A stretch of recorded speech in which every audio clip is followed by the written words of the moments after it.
The briefing was delayed until the evacuation was completed, and the last helicopters are now in the air.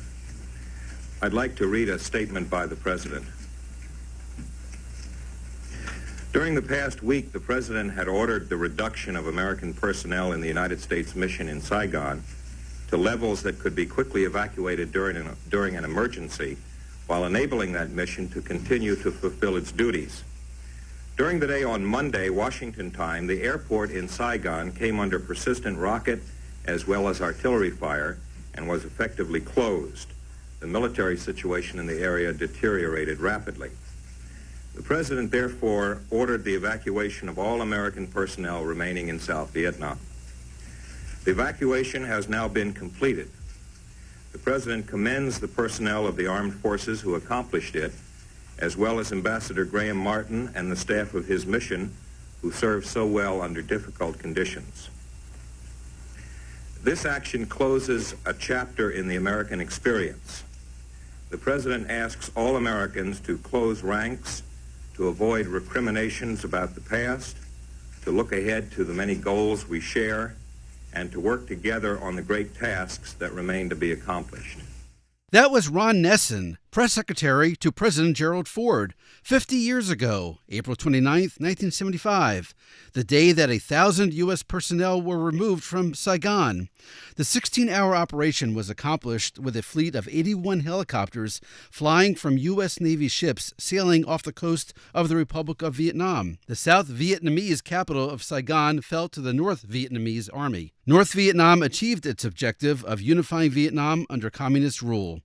America effectively lost the Vietnam War, and there were 58,220 U.S. military fatalities. You heard Ron Nessen say, this action closes a chapter in the American experience. Since that day 50 years ago, new chapters have opened in the American experience with Vietnam. For this year's Memorial Day, this episode of C-SPAN's podcast The Weekly observes America's relationship with Vietnam changing in the 5 decades since the fall of Saigon. We hear American presidents remarking on Vietnam and the war, and we do so by checking in with the president every 10 years after 1975. It was a terrible defeat for the United States and a drastic condemnation of our policy, not our objective. That was Gerald Ford describing the end of the Vietnam War in 1975. Saigon fell during his presidency. 10 years later, the next Republican president, Ronald Reagan, gave his State of the Union speech. In 1985, President Reagan recognized a special guest in the gallery. 10 years ago, a young girl left Vietnam with her family, part of the exodus that followed the fall of Saigon. They came to the United States with no possessions and not knowing a word of English. 10 years ago, the young girl studied hard, learned English, and finished high school in the top of her class. And this May 22nd to be exact, is a big date on her calendar. Just 10 years from the time she left Vietnam, she will graduate from the United States Military Academy at West Point.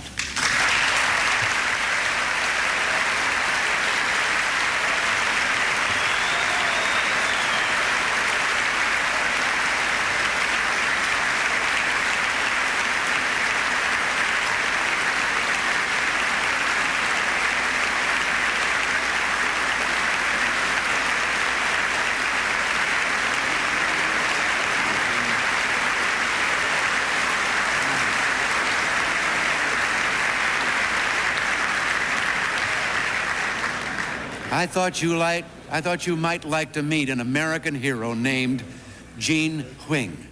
10 years later, a landmark development in U.S.-Vietnam relations. Here's President Bill Clinton, July 11th, 1995, 20 years after the fall of Saigon. Today, I am announcing the normalization of diplomatic relationships with Vietnam.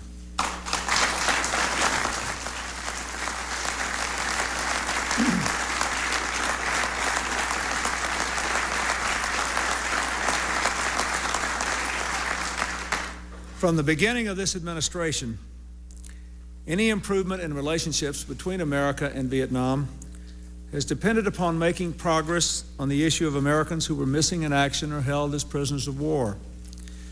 Last year, I lifted the trade embargo on Vietnam in response to their cooperation and to enhance our efforts to secure the remains of lost Americans and to determine the fate of those whose remains have not been found. It has worked. In 17 months, Hanoi has taken important steps to help us resolve many cases.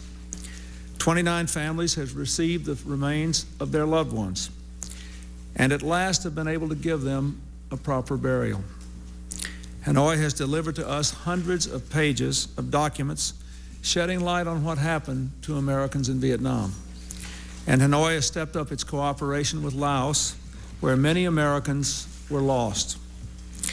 We have reduced the number of so-called discrepancy cases in which we have had reason to believe that Americans were still alive after they were lost to 55. And we will continue to work to resolve more cases. On stage with President Clinton at that 1995 announcement, two senators who served in Vietnam during the war, Democrat John Kerry and Republican John McCain.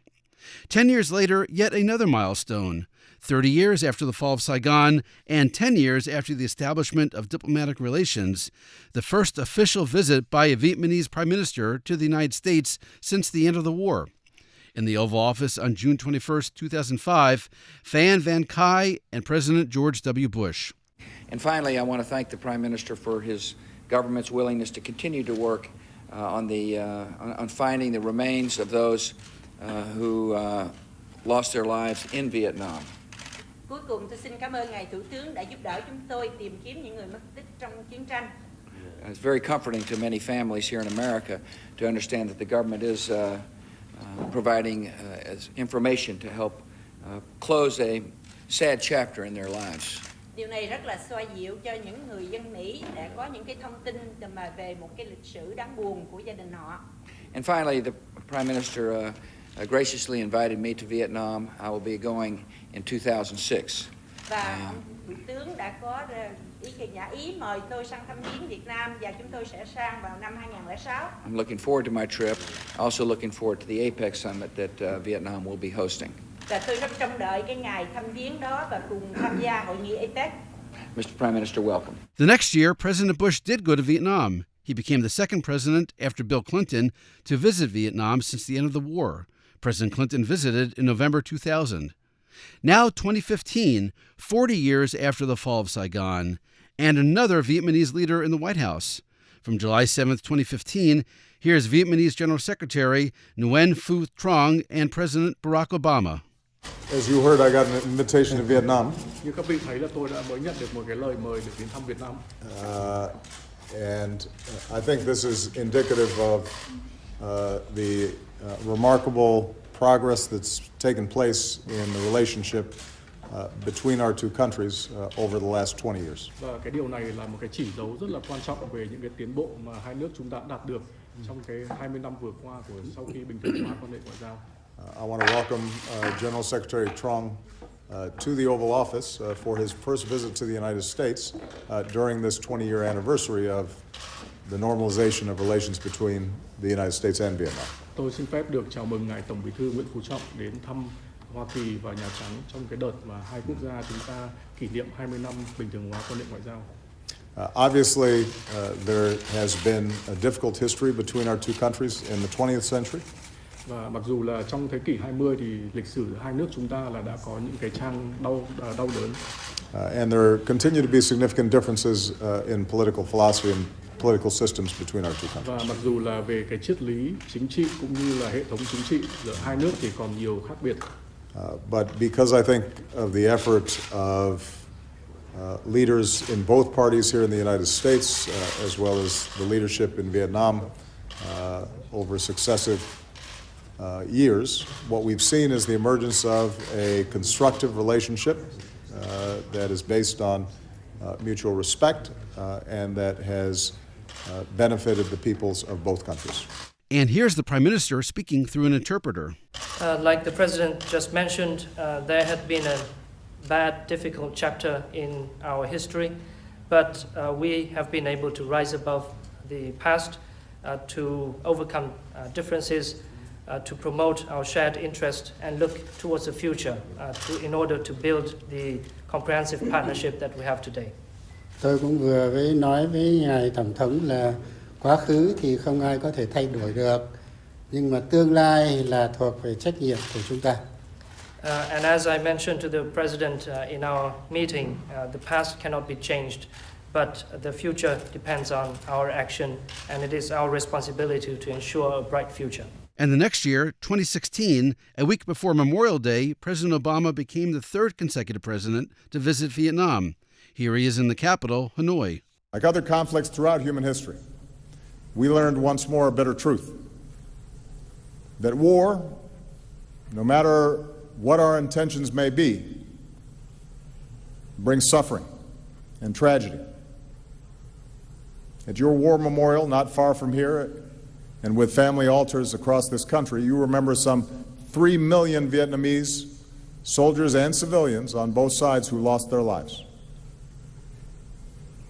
At our memorial wall in Washington, we can touch the names of 58,315 Americans who gave their lives in the conflict. In both our countries, our veterans and families of the fallen still ache for the friends and loved ones that they lost. Just as we learned in America that even if we disagree about a war, we must always honor those who serve and welcome them home with the respect they deserve, we can join together today, Vietnamese and Americans, and acknowledge the pain and the sacrifices on both sides. A historical footnote: a year after Barack Obama became the third consecutive president to visit Vietnam, Donald Trump became the fourth. He spoke in Hanoi on November 11th, 2017, Veterans Day. Over the past 2 decades, our two nations have come together to find common purpose based on common interests, and that's what's happening. It is those crucial bonds we're here to reaffirm today. In May, the United States transferred the U.S. Coast Guard cutter Morgenthau to the people and country of Vietnam. Named for U.S. Treasury Secretary Henry Morgenthau Jr., this vessel once patrolled the coasts of Vietnam during the Vietnam War. Today, the same American vessel, a gift between partners, is sailing the waters of the Pacific on its way to patrol these coasts for the people of Vietnam. This month, we mark Veterans Day in the United States, and out of war and conflict, we have achieved a deep friendship, partnership, and we have achieved peace. Bound by mutual respect and common experience, our veterans laid the foundation for that achievement between our nations. And now a bonus clip. And we return to where we started with President Gerald Ford. In 1998, he took the C-SPAN audience on a tour of the Gerald R. Ford Presidential Museum in Grand Rapids, Michigan. President Ford explained an exhibit featuring a helicopter like that used in 1975 to evacuate the remaining personnel from Saigon. And he reflected on how U.S. military involvement in Vietnam came to an end. It was a sad day to sit in the Oval Office and see on television the American troops being literally kicked out of an American embassy before it surrendered. I hope no American president goes through that experience again. That's it for this episode of C-SPAN's The Weekly. There's a lot more to learn about the U.S. in Vietnam and the Vietnam War and about Memorial Day by searching the C-SPAN video library. For now, thanks for listening, happy searching, and for our closing music, we hear from the President's own, the United States Marine Band, performing on Memorial Day in 2005. President Bush participated in a wreath-laying ceremony at the Tomb of the Unknown Soldier in Arlington National Cemetery. It was 30 years after the fall of Saigon.